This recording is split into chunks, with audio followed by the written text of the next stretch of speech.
शांति 25 मार्च 2021। बाबा के महावाक्य। मीठे बच्चे, जैसे बाप का पाठ है सर्व का कल्याण करना, ऐसे बाप समान कल्याणकारी बनो। अपना और सर्व का कल्याण करो। प्रश्न: बच्चों की किस एक विशेषता को देख बाप दादा बहुत खुश होते हैं? उत्तर: गरीब बच्चे बाबा के यज्ञ में 8 आना 1 रुपया भेज देते हैं। कहते हैं, बाबा इसके बदले हमको महल देना।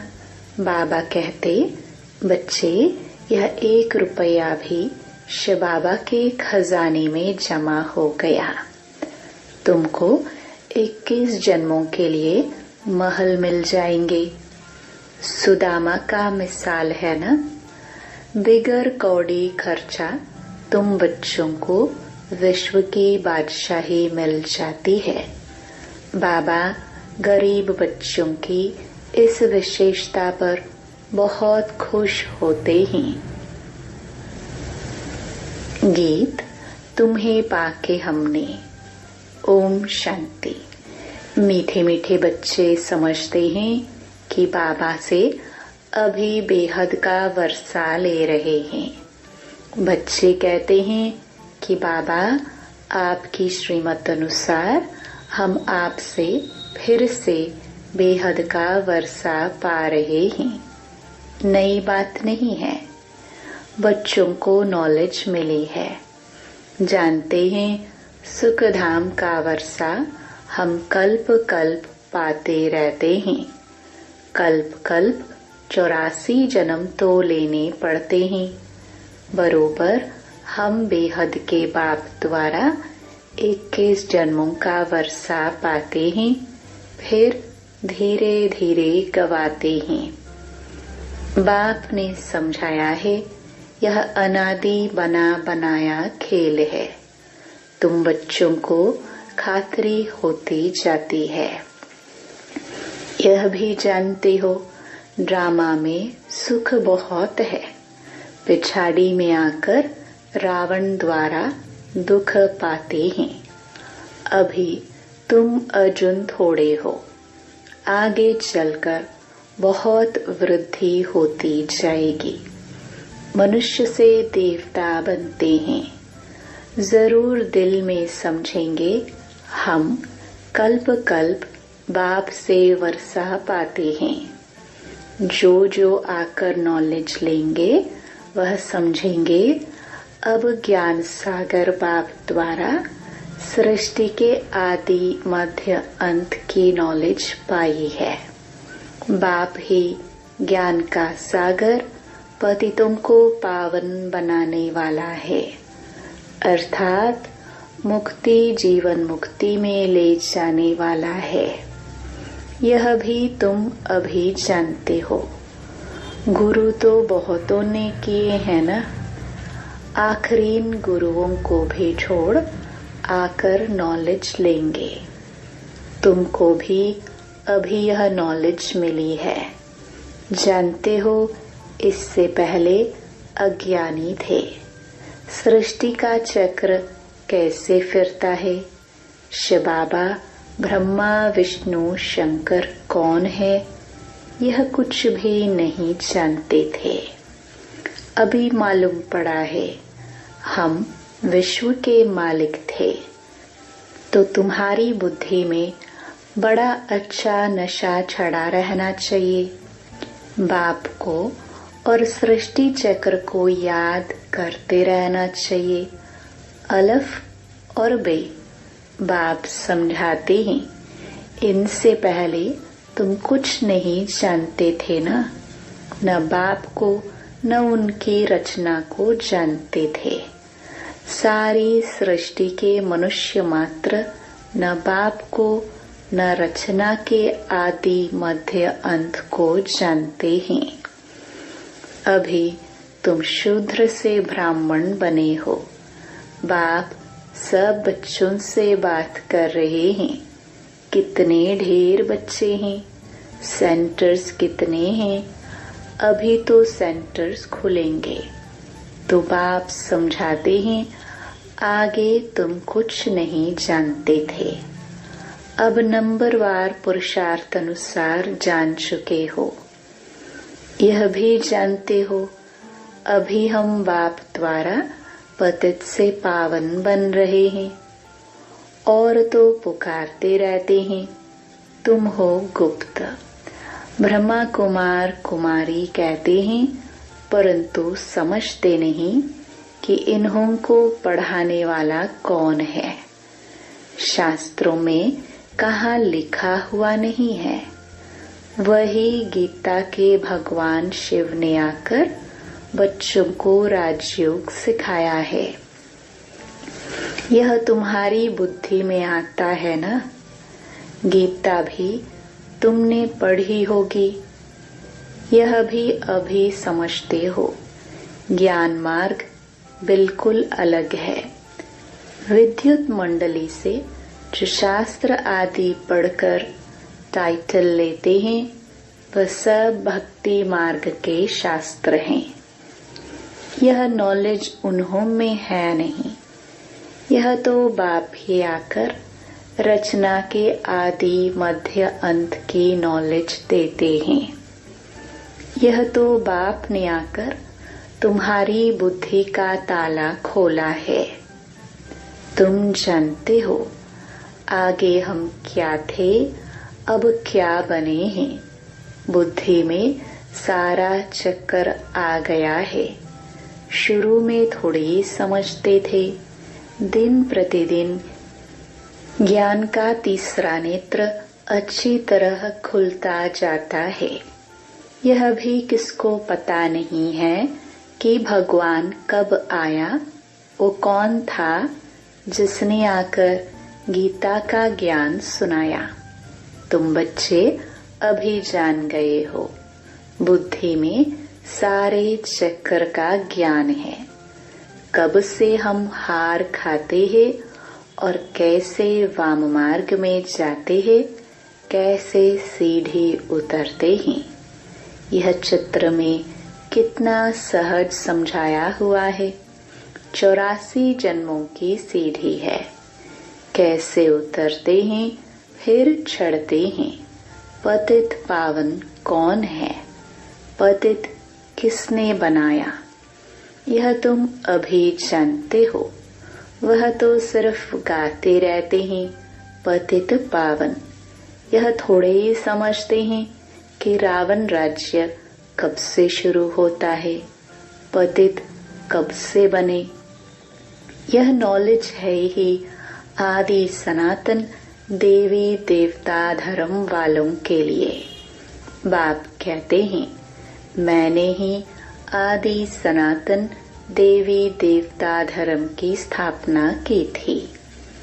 यह वर्ल्ड की हिस्ट्री ज्योग्राफी बाप के सिवाय कोई समझा ना सके।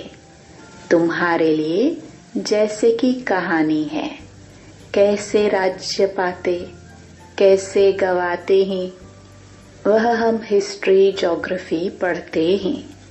यह है बेहद की बात। हम 84 का चक्कर कैसे लगाते हैं। हम विश्व के मालिक थे, फिर रावण ने राज्य छीना। यह नॉलेज बाप ने दी है।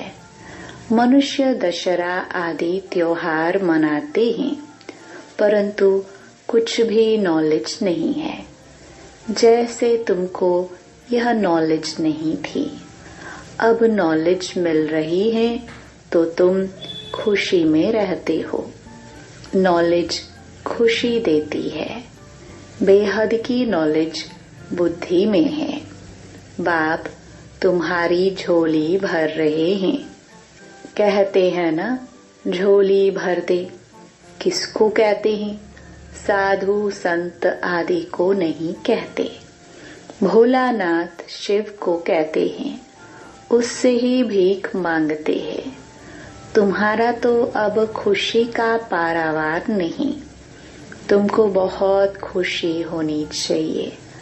बुद्धि में कितनी नॉलेज आ गई है। बेहद के बाप से बेहद का वर्षा मिलता है। तो अब अपना और दूसरों का भी कल्याण करना है, सबका कल्याण करना है। आगे तो एक दो का अकल्याण ही करते थे, क्योंकि आसुरी मत थी। अभी तुम श्रीमत पर हो तो अपना ही कल्याण करना है।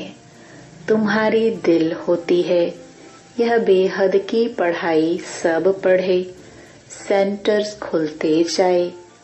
कहते हैं बाबा प्रदर्शनी दो, प्रोजेक्टर दो, हम सेंटर खोले। हमको जो नॉलेज मिली है, जिससे बेहद की खुशी का पारा चढ़ा है, वह औरों को भी अनुभव कराए। ड्रामानुसार यह भी पुरुषार्थ चलता रहता है। बाप आया है भारत को फिर से स्वर्ग बनाने। तुम जानते हो हम आगे नरकवासी थे, अब स्वर्गवासी बन रहे हैं। यह चक्र तुम्हारी बुद्धि में सदैव फिरता रहना चाहिए, जिससे सदैव तुम खुशी में रहो। औरों को समझाने का भी नशा रहे। हम बाप से नॉलेज ले रहे हैं। तुम्हारे और बहन भाई जो नहीं जानते हैं, उन्हों को भी रास्ता बताना तुम्हारा धर्म है। जैसे बाप का पाठ है सबका कल्याण करना, वैसे हमारा भी पाठ है सबका कल्याणकारी बने। बाबा ने कल्याणकारी बनाया है तो अपना भी कल्याण करना है, औरों का भी करना है।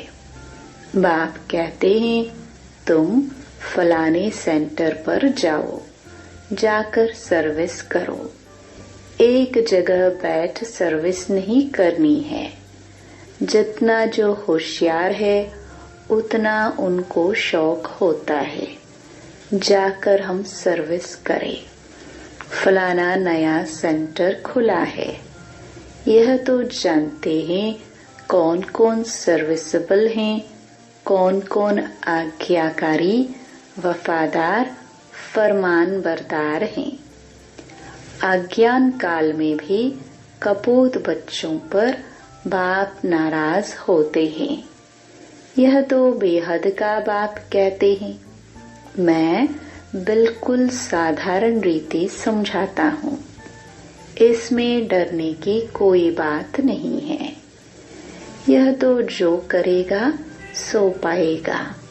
श्राप या नाराज होने की बात नहीं है।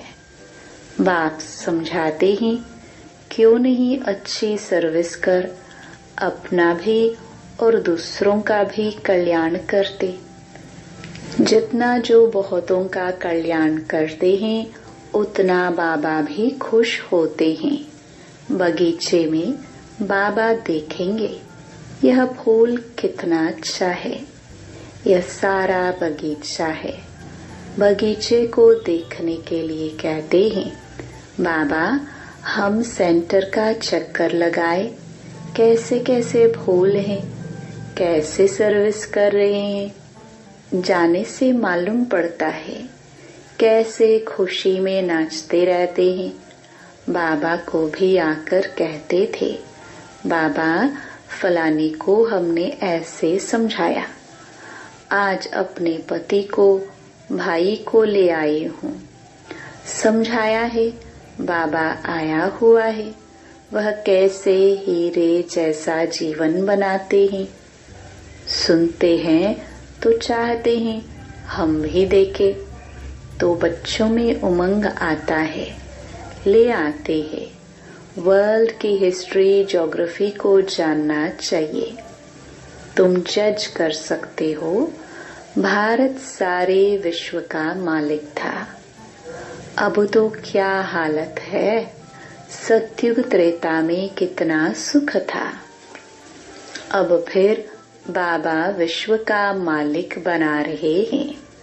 यह भी जानते हो दुनिया में पिछाड़ी में बहुत हंगामा होना है।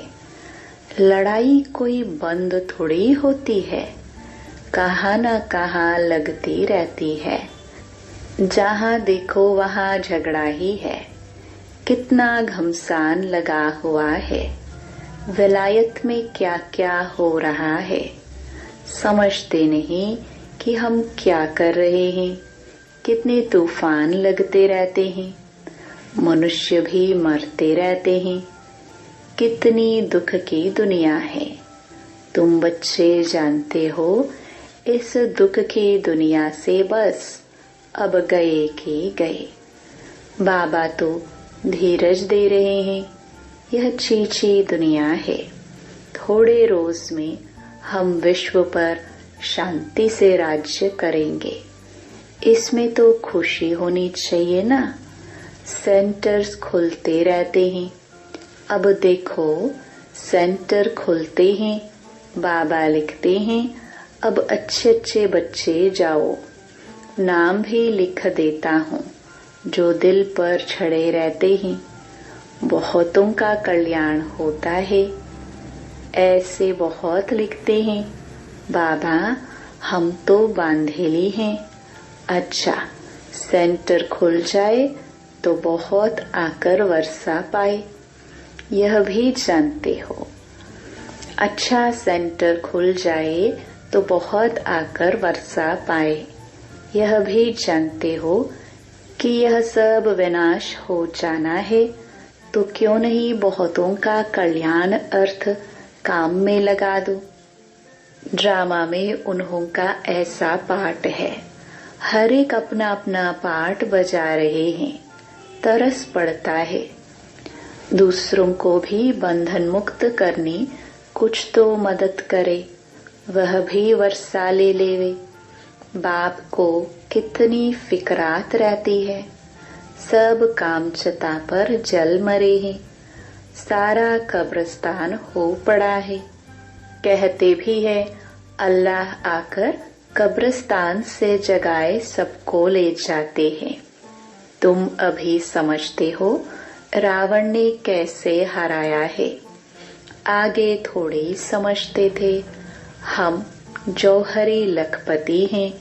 इतने बच्चे हैं। नशा तो रहता है ना। अभी समझते हैं हम पूरे पतित थे।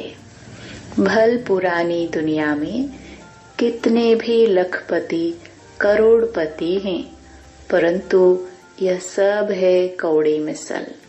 अब गए के गए। माया भी कितना प्रबल है। बाप कहते हैं बच्चे सेंटर खोलो, बहुतों का कल्याण हो जाएगा। गरीब जल्दी जागते हैं। धनवान जरा मुश्किल जागते हैं। अपनी खुशी में ही मस्त रहते हैं। माया ने एकदम अपने वश में कर लिया है।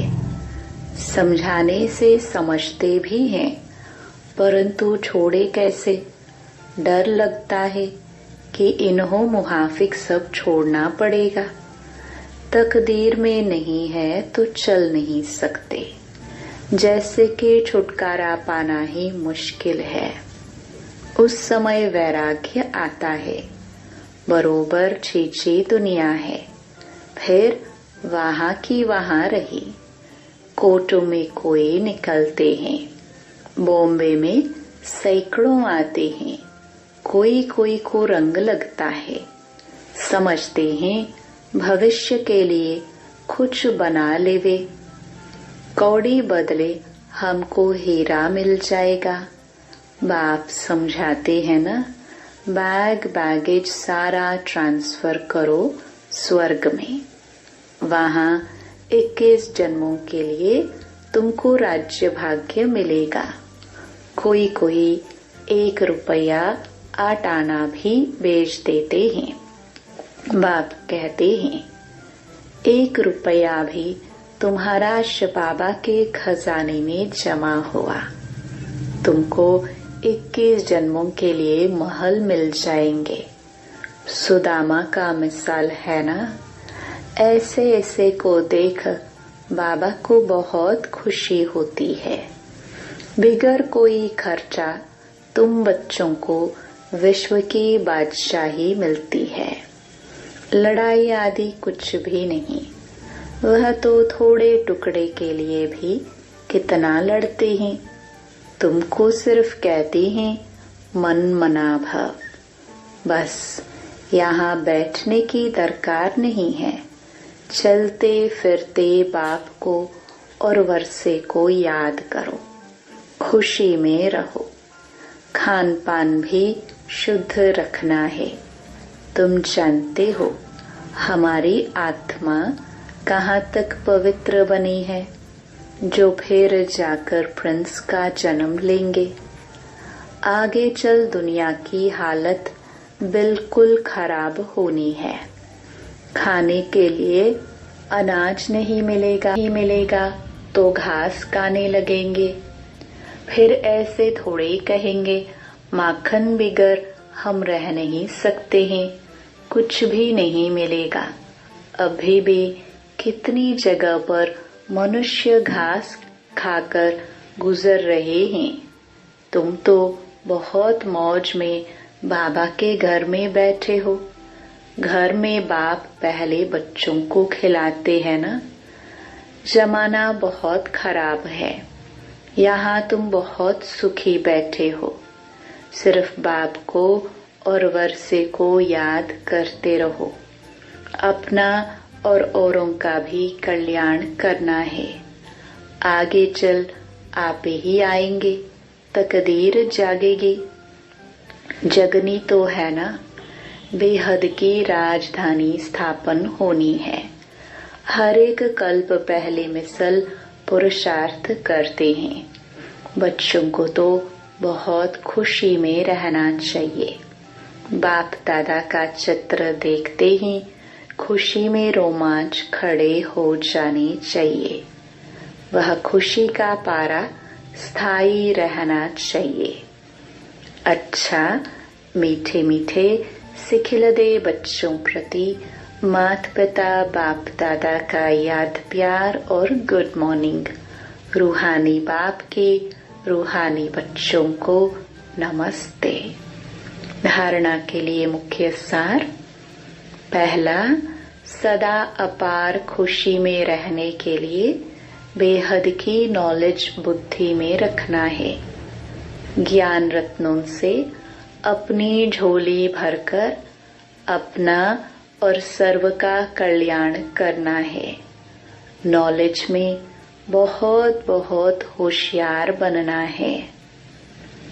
दूसरा, भविष्य 21 जन्मों के राज्य भाग्य का अधिकार लेने के लिए अपना बैगेज सब ट्रांसफर कर देना है। इस छीछी दुनिया से छुटकारा पाने की युक्ति रचनी है। वरदान, हर कर्म रूपी बीज को फलदायक बनाने वाले योग्य शिक्षक भव। योग्य शिक्षक उसे कहा जाता है जो स्वयं शिक्षा स्वरूप हो, क्योंकि शिक्षा देने का सबसे सहज साधन है स्वरूप द्वारा शिक्षा देना। वे अपने हर कदम द्वारा शिक्षा देते हैं। उनके हर बोल वाक्य नहीं लेकिन महावाक्य कहा जाता है। उनका हर कर्म रूपी बीज फलदायक होता है, निष्फल नहीं। ऐसे योग्य शिक्षक का संकल्प आत्माओं को नई सृष्टि का अधिकारी बना देता है। स्लोगन, मन मनाभव की स्थिति में रहो तो अलौकिक सुख व मनरस स्थिति का अनुभव करेंगे। ओम शांति।